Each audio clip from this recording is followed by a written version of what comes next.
কষ্টে রেখে যায় ইসলামকে নিয়ে ভাবি। আমার নবী বলেছেন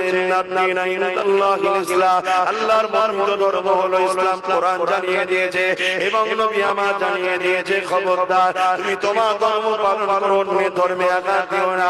এই নবীর আদর্শ নিয়ে আমরা চলে বেড়াই, কখনো কারো ধর্ম বিষয়ে সমালোচনা করি না, কিন্তু বারবার কখনো আমার আযান নিয়ে সমস্যা, কখনো আমার হিজাব নিয়ে সমস্যা, কখনো আমার বোরখা নিয়ে সমস্যা।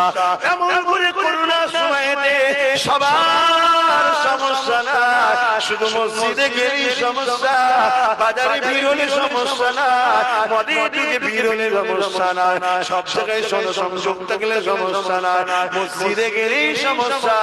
এইভাবে যে আমার দিনের উপরে আঘাত দিচ্ছে, এ যুবক তোমরা কি এখনো ঘুমিয়ে থাকবে? ফিরে আসো, ফিরে আসো। যে ডিউটির জন্য আল্লাহ পাঠিয়েছে ওই ডিউটিটা পালন করে যাও। কি ডিউটি আল্লাহ দিয়েছে? আল্লাহ পাক কোরআনের মধ্যে জানিয়ে দিয়েছে, কুনতুম খায়রা উম্মাতিন উখরিজাত লিন-নাস তা'মুরুনা বিল মা'রুফ ওয়া তানহাউনা আনিল মুনকার। হে উম্মতে মুহাম্মাদী রে, আমি আল্লাহ তাদেরকে শ্রেষ্ঠ উম্মত করে পাঠিয়েছি।